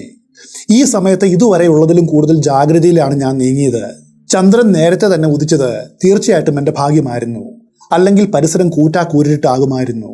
ഫോറസ്റ്റ് ലൈനിൽ നിന്നും ഞാൻ ഈ തിട്ടയിലേക്ക് വന്ന സ്ഥലത്തായി ഇടുങ്ങിയതും ആഴമുള്ളതുമായ ഒരു അരുവി കടന്നു പോകുന്നുണ്ട്. അതിന് മുകളിലായിട്ടൊരു ചെറിയ കലുങ്കുണ്ടായിരുന്നു. ഈ കലുങ്കിന്റെ അടിയിലൂടെയാണ് അരുവി ഒഴുകുന്നത്. അപ്പോഴാണ് ആ അരുവിയും റെയിൽവേ ട്രാക്കിന്റെ സ്ലീപ്പറുകളും അടുത്ത് വരുന്നിടത്ത്, കൃത്യമായിട്ടും പറയുകയാണെങ്കിൽ അരുവിയോട് ചേർന്ന് എന്നോണം വെള്ള നിറത്തിലുള്ള എന്തോ ഒന്ന് എൻ്റെ കണ്ണിൽപ്പെട്ടത്. ഞാൻ അവിടെ നിന്നു. എന്നിട്ട് അതിലേക്ക് സൂക്ഷിച്ചു നോക്കി. അതാ റെയിൽവേ ജോലിക്കാരൻ ധരിച്ച വെളുത്ത ധൂതിയായിരുന്നു. അവിടെ നിന്നും 20 അടി മാറി തിട്ടയിൽ കാണപ്പെട്ട ഒരു പാറയോട് ചേർന്ന് വളരെ വ്യക്തമായിട്ടും മങ്ങിയതും നീണ്ടതുമായ ഒരു രൂപം കിടപ്പുണ്ടായിരുന്നു. എനിക്കറിയാം അത് അയാളുടെ ശരീരമാണെന്ന്. വളരെ ചുരുങ്ങിയ ആ വെളിച്ചത്തിൽ പോലും കൊലയ്ക്ക് ശേഷം ചുരുങ്ങിയ സമയത്തിന്റെ ഉള്ളിൽ നരഭോജി അയാളെ ഭാഗ്യമായിട്ട് ആഹരിച്ചിട്ടുണ്ടെന്ന് എനിക്ക് മനസ്സിലായി. അയാളുടെ കഴുത്തിൽ അതിശക്തമായിട്ടുള്ള കടിയേറ്റിരുന്നു.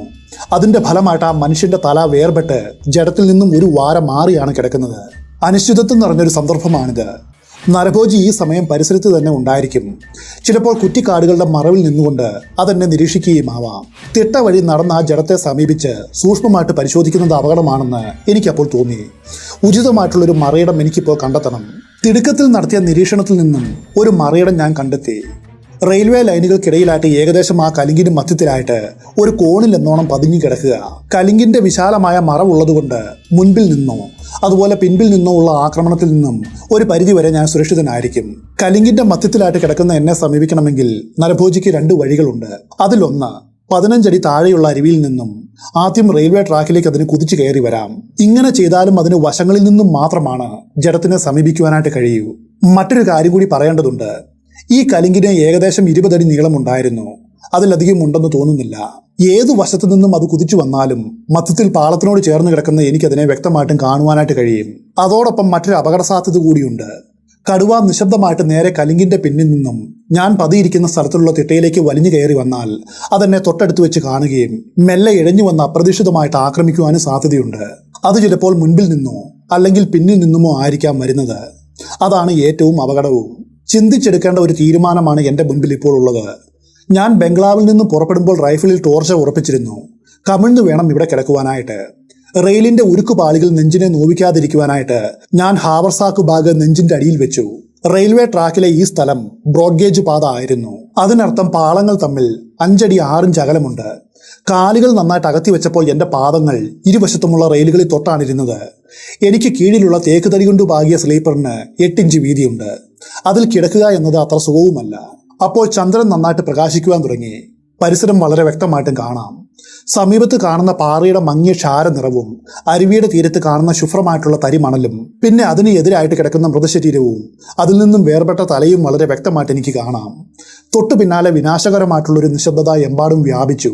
അതേ സമയത്ത് ഇന്നർ സിഗ്നലിൽ നിന്നും വരുന്ന ചുവന്ന വെളിച്ചം എനിക്ക് ആശ്വാസമേകി. എന്തെങ്കിലും അത്യാഹിതം സംഭവിച്ചാൽ സഹായം അടുത്തു തന്നെ ഉണ്ടെന്നും എന്നാൽ അത് വളരെ അകലെയാണെന്നും ആ വെളിച്ചം എന്നെ ഓർമ്മിപ്പിക്കും പോലെ തോന്നി. മണിക്കൂറുകൾ കടന്നുപോയി. അപ്പോൾ കാടിന്റെ പടിഞ്ഞാറ് ഭാഗത്തു നിന്നും ഒരു ആൺമ്ലാവിന്റെ കരച്ചിൽ ഉയർന്നു.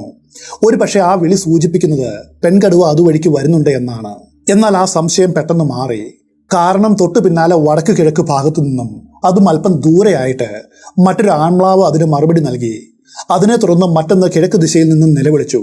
അവർക്കൊപ്പം അയോ അയോ അയോ എന്ന് പുള്ളിമാനുകളും ഇടവിട്ടിടവിട്ട് അവരുടെ മൂർച്ചയുള്ള മുന്നറിയിപ്പ് വിളികൾ ഉയർത്തി.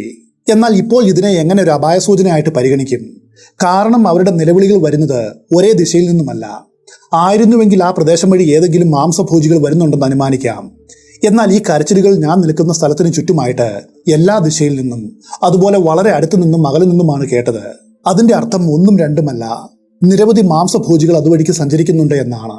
മാത്രവുമല്ല, നല്ല ചന്ദ്രപ്രകാശമുള്ള രാത്രി ആയതുകൊണ്ട് കാട്ടുനായ്ക്കളുടെ നിരവധി കൂട്ടങ്ങൾ വേട്ടയ്ക്കിറങ്ങുവാനായിട്ട് വലിയ സാധ്യതയുണ്ട്. കാട്ടുനായ്ക്കൾ പകലിൽ മാത്രമല്ല തെളിഞ്ഞ രാത്രിയിലും വേട്ടയ്ക്കിറങ്ങും. കനത്ത ഇരുട്ടത്ത് മാത്രം അവ പുറത്തിറങ്ങാറില്ല. എന്നാൽ വനത്തിന്റെ പ്രത്യേകത മാറും തോറും അവരുടെ ശീലങ്ങളിലും മാറ്റം വരാം. അർദ്ധരാത്രി ആയതും കോലാഹലങ്ങൾ അവസാനിച്ചു. വീണ്ടും നിറഞ്ഞ നിശബ്ദത എമ്പാടും വ്യാപിച്ചു. അതേ സമയത്ത് എൻ്റെ കഴുത്തിന്റെ പിന്നിലെ രോമങ്ങൾ ഉയരുവാൻ തുടങ്ങി.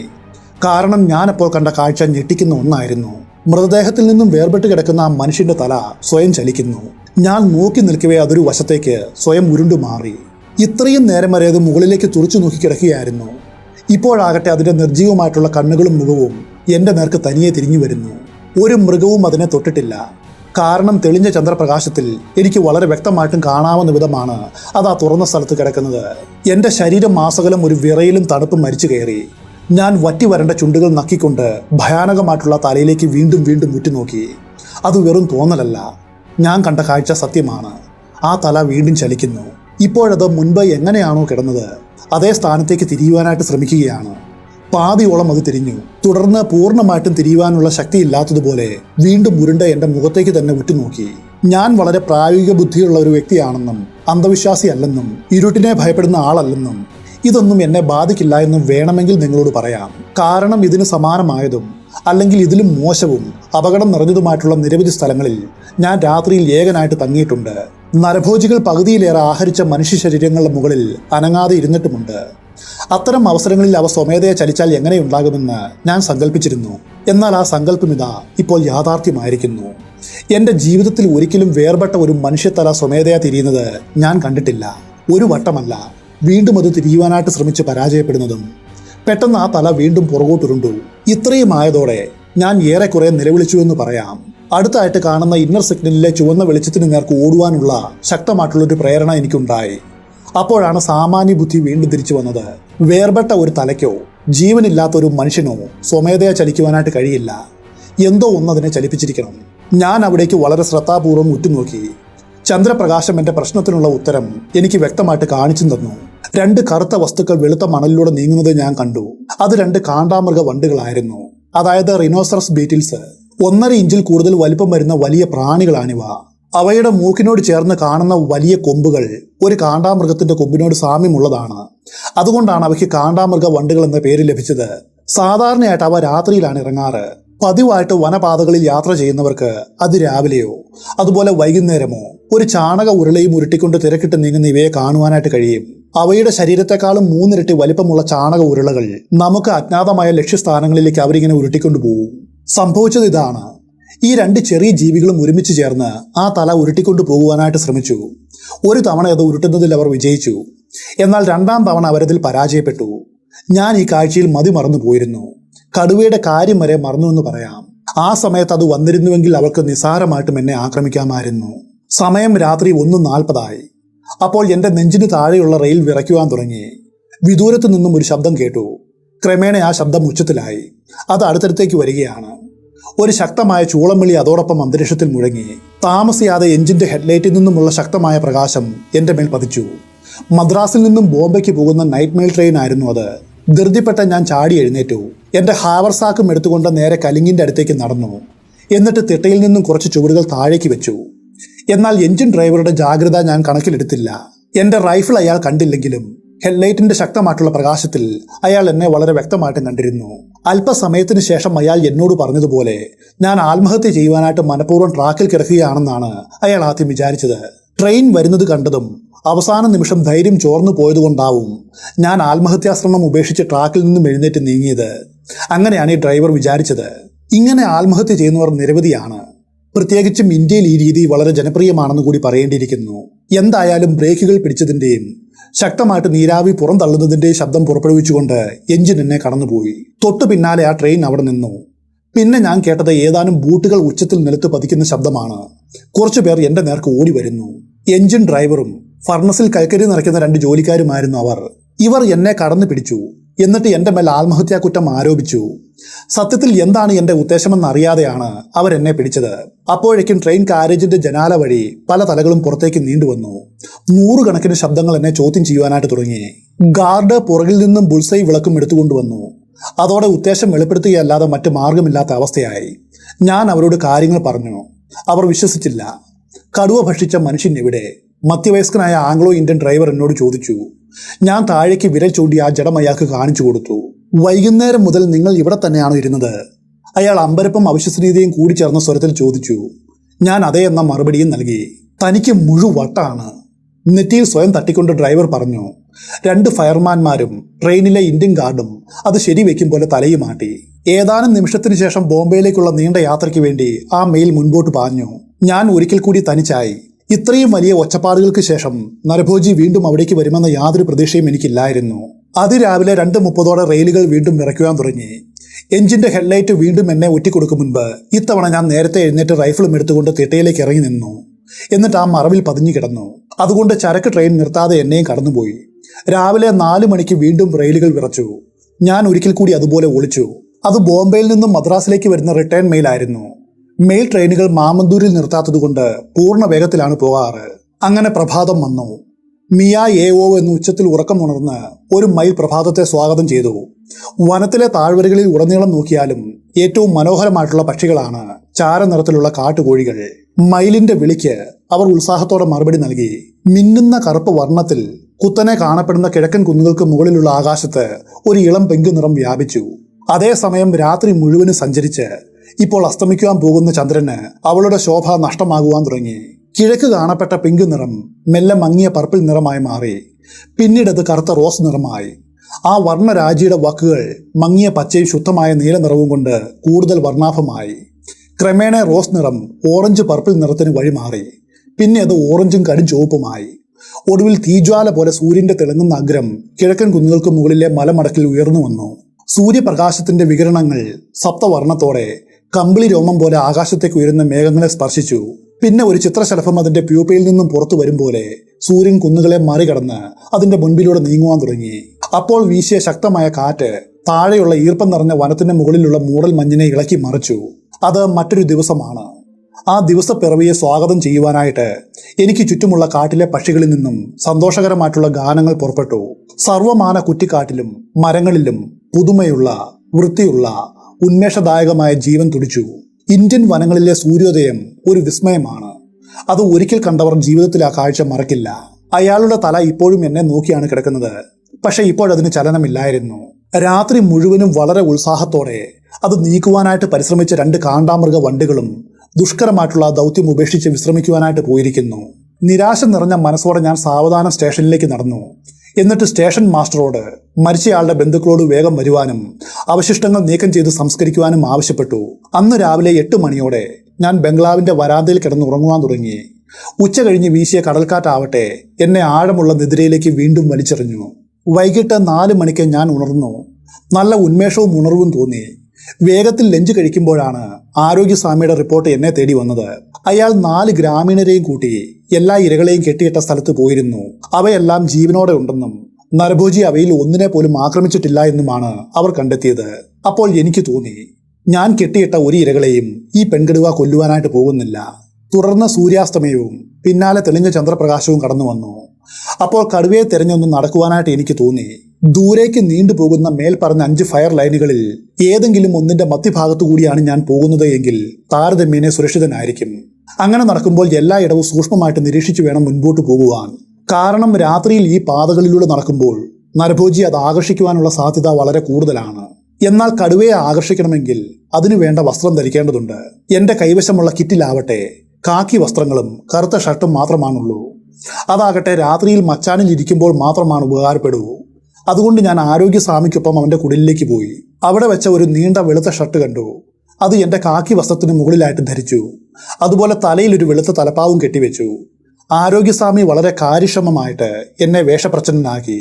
ഈ രാത്രിയിൽ പരസ്പരം കണ്ടുമുട്ടിയാൽ കടുവ എന്നെ എന്തു ചെയ്യുമെന്ന് എനിക്കറിയില്ല. അതോടൊപ്പം എന്റെ പദ്ധതി അവിടെയുള്ള ഗ്രാമവാസികളിൽ അമ്പരപ്പും ഞെട്ടലുമാണ് സമ്മാനിച്ചത്. എന്നെ ഒരു ബുദ്ധിശൂന്യനായിട്ട് അവർ കണ്ടിരിക്കണം. ആദ്യം പോകേണ്ടത് ഏതു ഫയർ ലൈനിലൂടെയാണെന്ന് ഞാൻ ചിന്തിച്ചു. ഒടുവിൽ കിഴക്കൻ ദിശയിലുള്ള പാതകളിൽ ഒരെണ്ണം തിരഞ്ഞെടുക്കാമെന്ന തീരുമാനത്തിലെത്തി. ഞാൻ നടപ്പ് തുടങ്ങിയപ്പോൾ രാത്രി 7:30 ആയിരുന്നു. പാതയുടെ മധ്യഭാഗത്തുകൂടി വളരെ സൂക്ഷിച്ചാണ് നീങ്ങിയത്. ഓരോ ചുവട് വയ്ക്കുമ്പോഴും എൻ്റെ കണ്ണുകൾ ഇരുവശത്തുമുള്ള കുറ്റിക്കാട്ടിലും അടിക്കാട്ടിലും സൂക്ഷ്മമായിട്ട് പരതി. ഇടയ്ക്കിടയ്ക്ക് പിന്നിലേക്ക് നോക്കും. ചന്ദ്രപ്രകാശത്തിന് നല്ല തിളക്കമുള്ളതുകൊണ്ട് പരിസരത്തുള്ള കാടുകൾ നീളമുള്ള കറുത്ത നിഴലുകൾ എനിക്ക് ചുറ്റും പടർത്തി. മുള്ളുകളുടെയും പുല്ലുകളുടെയും കൂട്ടങ്ങൾ പ്രേതങ്ങളെ പോലെ ചാരനിറത്തിൽ കാണപ്പെട്ടു. ഇത്തരം അവസ്ഥയിൽ എൻ്റെ കണ്ണുകൾക്ക് എവിടെയെങ്കിലും മറഞ്ഞിരിക്കുന്ന നരഭോജിയെ കണ്ടെത്തുവാനായിട്ട് കഴിയില്ല എന്ന് ഞാൻ തിരിച്ചറിഞ്ഞു. അതെന്റെ മുൻപിൽ ഉണ്ടെങ്കിൽ കൂടിയും യാതൊരു പ്രയോജനവുമില്ല. വാസ്തവത്തിൽ കാഴ്ചയെക്കാളും ഉപരിയായിട്ട് ഈ സാഹചര്യത്തിൽ കേൾവിശക്തിയെ ആശ്രയിക്കേണ്ടി വരും. മറ്റൊന്ന് എൻ്റെ 6ാം ഇന്ദ്രിയത്തിന്റെ സൂചനകളെയാണ്. 10 മിനിറ്റ് ഇടവേള കൂടുമ്പോൾ ഞാൻ എൻ്റെ സാന്നിധ്യം കടുവയെ അറിയിക്കുവാനായിട്ട് ചില പാട്ടുകളോ അല്ലെങ്കിൽ ചൂളം വിളികളോ പുറപ്പെടുവിച്ചു. എന്നാൽ ഒരു സമയം 1/2 മിനിറ്റ് മാത്രമാണ് അത് ചെയ്തത്. കാരണം അത് സമീപിക്കുന്ന ചെറിയ ശബ്ദം പോലും എൻ്റെ ചെവികൾ പിടിച്ചെടുക്കണം. ആ യാത്രയിൽ വെച്ച് പുല്ല് നിറഞ്ഞ ഒരു കുന്നിന്റെ മുകളിൽ നിന്നും നേരിയ ഒരു ഉരസൽ ശബ്ദം കേട്ടു. അതിന്റെ ഉത്തരവാദി മറ്റൊന്നും ആയിരുന്നില്ല. എന്റെ സമീപനം കണ്ട് വിരണ്ടോടി ഒളിക്കുവാനായിട്ട് ശ്രമിച്ച രാത്രിഞ്ചരനായ ഒരു മുളയെലിയായിരുന്നു. പിന്നെ ഞാൻ വിവരിക്കുവാനായിട്ട് കഴിയാത്ത നീണ്ടു നിൽക്കുന്ന തെന്നി എന്നോണം നീങ്ങുന്ന ഒരു ഉരസൽ ശബ്ദം കേട്ടു. അതൊരു പാമ്പായിരുന്നു. ഒരു പക്ഷേ സുഖകരമായിട്ടുള്ള ഊഷ്മളതയും ആസ്വദിച്ച് പുല്ലിൽ ചുരുണ്ടുകൂടി കിടക്കുന്ന ഒരു റസൽ വൈപ്പർ ആയിരിക്കണം. അതേ സമയത്ത് ഫയർ ലൈനിന്റെ കുറുകെ വിരണ്ടോടിയ ഒരു മുയലിന്റെ മുതുകിലായിട്ട് കനത്ത എന്തോ ഒന്ന് ആകാശത്തു നിന്നും പതിച്ചു. മുയൽ പേടിച്ച് കരയുവാനായിട്ട് തുടങ്ങി. വലിയ കൊമ്പുള്ളൊരു മൂങ്ങ അതിനെ ആക്രമിച്ചതായിരുന്നു. മൂങ്ങ മുയലിന്റെ നെറ്റിയിൽ ആഞ്ഞുകൊത്തി. ഞാൻ ആ മൂങ്ങയെ സമീപിച്ചു. അത് എന്നിൽ നിന്നും മുയലിനെ മറയ്ക്കുവാനായിട്ട് കോഴി കുഞ്ഞുങ്ങളെ കോഴി സംരക്ഷിക്കും പോലെ ചിറക് നിലത്തേക്ക് പടർത്തിയിട്ടു. ഞാൻ അടുത്തേക്ക് വന്നതും മൂങ്ങ ദേഷ്യത്തോടെ എന്നെ ഒന്ന് നോക്കി. കൂടുതൽ അടുത്തപ്പോൾ അത് പറന്നും പോയി. ഞാൻ അവശനായ മുയലിനെ എടുത്ത് അതിന്റെ പുറം ഭാഗം നന്നായിട്ട് തടവി കൊടുത്തു. പൂർവ്വസ്ഥിതി വീണ്ടെടുത്ത മുയൽ നല്ല വീര്യത്തോടെ എന്നെ തൊഴിക്കുവാൻ തുടങ്ങി. സമീപത്ത് കാണപ്പെട്ട നീളമുള്ള പുല്ലിലേക്ക് ഞാനതിനെ ഇറക്കി വിട്ടു. ഈ കാടുകളിൽ ആനകളോ അതുപോലെ കാട്ടുപോത്തുകളോ കാണപ്പെടുന്നില്ല. എന്നാൽ കരടികളാകട്ടെ സമർത്ഥമായിട്ടുണ്ടായിരുന്നു. അധികം താമസിയാതെ വെളുത്ത ഉറുമ്പുകളെ അവയുടെ മൺപുറ്റിൽ നിന്നും ഒരു കരടി വലിച്ചെടുക്കുന്ന സ്ഥലത്ത് ഞാൻ എത്തിച്ചേർന്നു. ഒരാൾ ബാക്ക് പൈപ്പ് ഊതുമ്പോൾ മുഴങ്ങുന്ന ശബ്ദത്തിനും മൂളലിനും ഇടയിൽ എന്നതുപോലെയോ അല്ലെങ്കിൽ കോപാകുലരായിട്ടുള്ള തേനീച്ചകൾ മൂളും പോലെയോ തോന്നിക്കുന്നൊരു ശബ്ദമാണ് വിദൂരത്തു നിന്നും ഞാൻ കേട്ടത്. ഒരു കരടി തൊട്ടു മുൻപിൽ തന്നെയുണ്ടെന്ന് ഇതെന്നോട് പറഞ്ഞു. ആ ശബ്ദം ഇപ്പോൾ ഉച്ചത്തിൽ കേൾക്കാം. പിറുപിറുപ്പ് പോലെയോ ചുമ പോലെയോ അക്ഷമയോടെയുള്ള മുറുമുറുപ്പ് പോലെയോ നീരസം മൂലമുള്ള അലർച്ച പോലെയോ അത് തോന്നി. പാതയുടെ അരികിലായിട്ട് എന്റെ വലതുവശത്ത് ഒരു വെളുത്ത ഉറുമ്പ് പുറ്റുണ്ടായിരുന്നു. അതിനു മറുവശത്തായിട്ട് ഒരു ദ്വാരത്തിന്റെ ഉള്ളിലേക്ക് തലയിൽ കടത്തി മുഷിഞ്ഞതും കറുത്തതുമായിട്ടുള്ള ഒരു രൂപം നിൽപ്പുണ്ട്. അത് ആ കരടിയായിരുന്നു. അത് ശക്തമായിട്ട് ഊതിക്കൊണ്ട് ഉറുമ്പുകളെ വലിച്ചെടുക്കുന്ന തിരക്കിലാണ്. അതിൽ നിന്നും ഉയരുന്ന പെറുപെറുപ്പിന്റെയും പരാതിയുടെയും ശബ്ദങ്ങൾ കേട്ടതിൽ നിന്നും ഒരു കാര്യം മനസ്സിലാക്കാം. കാര്യമായിട്ടുള്ള ഒന്നും അതിന് തടയുന്നില്ല. അപൂർവമായിട്ട് കയ്യിൽ എന്തെങ്കിലും തടയുമ്പോൾ സന്തോഷം മൂലം ഒരു അമർത്തിച്ചിരിയുടെ ശബ്ദവും അതിൽ നിന്നും പുറപ്പെട്ടു. കരടി തന്റെ ജോലിയിൽ ആഴത്തിൽ മുഴുകി നിൽക്കുമ്പോൾ ഞാൻ എന്റെ വഴിയിലൂടെ നിശബ്ദമായിട്ട് പാദങ്ങൾ വെച്ച് നടന്നു. അവന്റെ വിരുന്നിന്റെ ശബ്ദങ്ങൾ എന്റെ പിറകിലായിട്ട് നേർത്തു വന്നു. ഞാൻ ആ വഴിയിലൂടെ സുമാർ 2 മണിക്കൂർ നടന്നു കാണും. അതിനുശേഷം വന്ന വഴിക്ക് തന്നെ തിരിഞ്ഞു നടക്കുവാൻ തുടങ്ങി.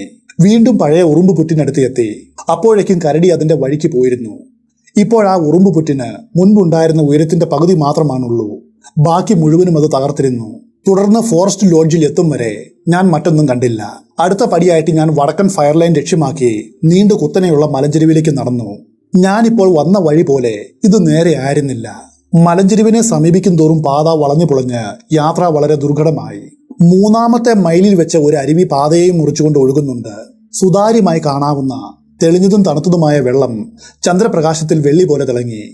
ഞാൻ കുനിഞ്ഞ ഇടത് കൈപ്പത്തിയിൽ വെള്ളമെടുത്ത് കുടിച്ചു. വലത് കൈകൊണ്ട് റൈഫിളിന്റെ ബട്ട് നിലത്ത് അമർത്തി പിടിച്ചിട്ടുമുണ്ട്. ഇവിടെ വെച്ച് കാടിനെ നിരീക്ഷിക്കുമ്പോൾ ചെവികൾ അപ്രസക്തമാണെന്ന് പറയാം. കാരണം എന്തെങ്കിലും ശബ്ദം സമീപത്ത് ഉയർന്നാൽ പോലും അത് കേൾക്കുവാനായിട്ട് കഴിയില്ല. ആകെ മൊത്തം കേൾക്കുവാനായത് വെള്ളമൊഴുകുന്ന ഗളകള ശബ്ദമാണ്. ഞാൻ വീണ്ടും മുൻപോട്ട് നടന്നു.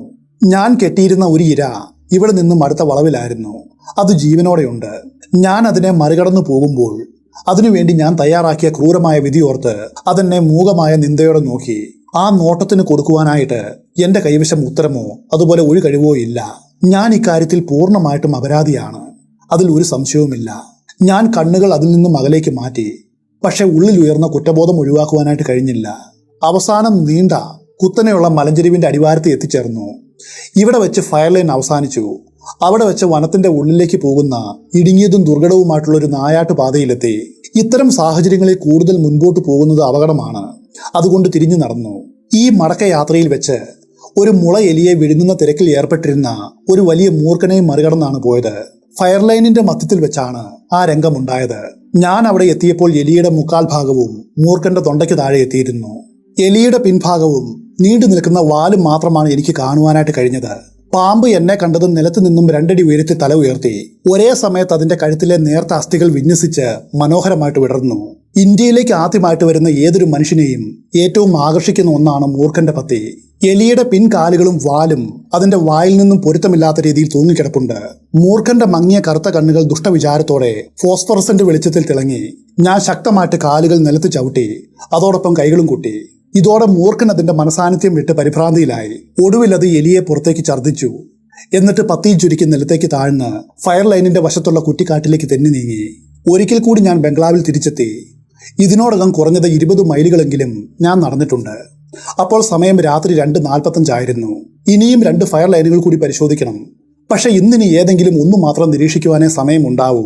തെക്ക് കിഴക്ക് ഭാഗത്തേക്ക് നീങ്ങുന്ന ഫയർ ലൈനുള്ള ഭാഗത്തേക്ക് ഇവിടെ എത്തിയതിനു ശേഷം ഇതുവരെയും ഞാൻ പോയിരുന്നില്ല. അതുപോലെ ഇന്നേ ദിവസം തെക്ക് പടിഞ്ഞാറായിട്ട് റെയിൽവേ തിട്ട വഴി കടന്നു പോകുന്ന ഭാഗത്തേക്കും പോയിട്ടില്ല. അവിടെയാണ് കഴിഞ്ഞ രാത്രിയിൽ ഞാൻ ആ മൃതദേഹത്തിന് കാവലിരുന്നത്. ഏതു വഴിക്ക് പോകണമെന്ന ആലോചനയ്ക്കൊടുവിൽ വിശദീകരിക്കുവാനായിട്ട് കഴിയാത്ത എന്തോ ചില കാരണങ്ങളാൽ തെക്ക് പടിഞ്ഞാറ് പോകുന്ന 2ാമത്തെ ഫയർ ലൈനാണ് ഞാൻ തിരഞ്ഞെടുത്തത്. അങ്ങനെയാണ് രണ്ടാമതും ആ റെയിൽവേ ട്രാക്കിൽ ഞാൻ എത്തിയത്. അതും മറികടന്ന് പടിഞ്ഞാറേക്ക് 1 മൈൽ കൂടി നടന്നു. പെട്ടെന്ന് ഒരു കടുവയുടെ വിലാപം കാടിന്റെ നിശബ്ദതയെ ഭഞ്ചിച്ചു. എന്റെ മുൻപിൽ എവിടെയോ നിന്നുമാണത് ഉയർന്നത്. എന്തായാലും 2 ഫർലോങ്ങിന്റെ ഉള്ളിൽ നിന്നുമാണത് വന്നത്. ഒരു പക്ഷേ അതും ഞാനും ഇപ്പോൾ ഒരേ വഴിയിലൂടെ ആയിരിക്കും സഞ്ചരിക്കുന്നത്. നരഭോജി ചിലപ്പോൾ എന്നിൽ നിന്നും അകലേക്ക് പോവുകയായിരിക്കും, അല്ലെങ്കിൽ അതിന്റെ അടുത്തേക്ക് വരികയും ആവാം. എന്തായാലും ഇപ്പോൾ വന്നതിന്റെ ഇരട്ടി വേഗത്തിലാണ് അടുത്ത 50 വാര ദൂരം ഞാൻ മുൻപോട്ട് പോയത്. എന്നിട്ട് അവിടെ കണ്ട ഒരു വലിയ കൂവളം മരത്തിൽ വലിഞ്ഞു കയറി അതിന്റെ ഒരു ശിഖരത്തിന് പിന്നിലായിട്ട് ഒളിച്ചു. റൈഫിൾ കോക്ക് ചെയ്ത് ഉയർത്തിവെച്ചു. എന്നിട്ട് ഞാൻ ഒരു ആൺകടുവയുടെ ആഴത്തിലുള്ള വിലാപം അനുകരിച്ചു. ഞാൻ വിചാരിച്ചതിലും വളരെ അടുത്തു നിന്നുമാണ് ആ വിളിക്ക് ഉത്തരം കിട്ടിയത്. ഏറിപ്പോയാൽ ഒരു 100 വാര അകലമുണ്ടാവും. അതുകൊണ്ട് ഞാൻ വീണ്ടും അനുകരിക്കുവാനായിട്ട് ധൈര്യപ്പെട്ടില്ല. കാരണം ഞാൻ യഥാർത്ഥ കടുവയല്ലെന്നും കൂടാതെ ഞാൻ ഇരിക്കുന്ന സ്ഥലം അത് തിരിച്ചറിയുമെന്നും പേടിച്ചാണ്. ഒരു കടുവയുടെ ശബ്ദം അനുകരിച്ച് വിളിക്കുന്നത് ഒരിക്കലും അടുത്തുനിന്നും ആകരുത്. എത്ര പ്രാഗൽഭ്യമുള്ള അനുകരണക്കാരനാണെങ്കിലും ശബ്ദത്തിലൊരു നേർത്ത വ്യത്യാസം ഉണ്ടായാൽ മതി, അത് പിടിക്കപ്പെടും. അതോടെ മൃഗത്തിന് സംശയമുണ്ടാവും. ഇത്തരം മിമിക്രി പരീക്ഷിക്കുവാനായിട്ട് കഴിയുന്ന ഏറ്റവും അടുത്ത ദൂരം 100 വാരയാണ്. അതിന്റെ ഉള്ളിലാണ് മൃഗം ഉള്ളതെങ്കിൽ ഒരിക്കലും ഇത് ചെയ്യരുത്. ഇവിടെ ഇനി സംഭവിക്കാനായിട്ട് സാധ്യതയുള്ളത് 2 കാര്യമാണ്. ഇതൊരു കബളിപ്പിക്കലാണെന്ന് ആ കടുവ തിരിച്ചറിഞ്ഞുവെന്ന് കരുതുക. പക്ഷെ അതൊരു നരഭോജി ആയതുകൊണ്ട് കൗതുകവും അതുപോലെ നരമാംസത്തോടുള്ള ആർത്തിയും മൂലം മുൻപോട്ടത് വരുവാനായിട്ട് സാധ്യതയുണ്ട്. അതുപോലെ മേൽപ്പറഞ്ഞ അപകടശങ്ക മൂലം അത് പിന്മാറുവാനും സാധ്യതയുണ്ട്. എന്തായാലും അനന്തര സംഭവ വികാസങ്ങൾക്ക് വേണ്ടി കാത്തുകൊണ്ട് ഞാൻ നിശബ്ദമായിട്ട് ആ മരത്തിൽ തന്നെ ഇരുന്നു. അധികമൊന്നും കാത്തിരിക്കേണ്ടി വന്നില്ല ഉത്തരം കിട്ടുവാനായിട്ട്. ഏകദേശം 30 സെക്കൻഡ് കഴിഞ്ഞതും ഒരു പെൺകടുവ ഫോറസ്റ്റ് ലൈനിലൂടെ എന്റെ നേർക്ക് നടന്നു വന്നു. ചന്ദ്രപ്രകാശം അവളുടെ തൊലിയിലെ കറുത്ത വരകളിൽ തട്ടിത്തിളങ്ങി. നരഭോജി എന്റെ വശത്തുകൂടിയാണ് വരുന്നത്. മരത്തിനടുത്തെത്തിയതും അവൾ ഒന്ന് നിന്നു. പിന്നെ എന്നെയും മറികടന്നു പോകുവാനായിട്ട് തുടങ്ങി. അടുത്ത നിമിഷം ഞാൻ അവളുടെ ചെവിക്ക് പിന്നിൽ വെടിവെച്ചു. നിലത്തേക്ക് വീഴുമ്പോൾ അവളുടെ വാല് മാത്രം ചെറുതായിട്ടൊന്ന് വളഞ്ഞൊടിഞ്ഞു. എന്താണ് തനിക്ക് സംഭവിച്ചതെന്ന് അവൾക്ക് ഒരിക്കലും മനസ്സിലായി കാണില്ല. കാരണം അവൾക്ക് അതിനുള്ള സമയം പോലും കിട്ടിയില്ല. അതുകൊണ്ട് തന്നെ അവളുടെ പ്രവർത്തികൾ വെച്ച് നോക്കിയാൽ ധാർമ്മികവും നീതിയുക്തവുമായിട്ടുള്ളൊരു ഷോട്ടായിരുന്നു അതെന്ന് എന്നോട് ചോദിച്ചാൽ ഇല്ല എന്ന് പറയേണ്ടി വരും. എന്തായാലും മാമന്തൂരിൽ നിന്നും ഇപ്പോൾ കഴിഞ്ഞ കുറച്ച് വർഷങ്ങളായിട്ട് ഒരു മനുഷ്യനും കടുവയുടെ ആക്രമണത്തിൽ കൊല്ലപ്പെട്ട കഥകൾ വന്നിട്ടില്ല. വളരെ ചെറുപ്പമായിരുന്നു ഈ പെൺകടുവ. ശാരീരികമായിട്ട് നോക്കിയാൽ ഏറ്റവും മികച്ച അവസ്ഥയിലുമായിരുന്നു. അവൾ നരഭോജിയായിട്ട് മാറുവാനായിട്ട് പ്രഥമ ദൃഷ്ട്യാ ഒരു കാരണവുമില്ല. ഒരു പക്ഷേ ചമലാ വാലിയിലെ നരഭോജിയാവാം അവളെ ഈ ദുശീലം പഠിപ്പിച്ചത്.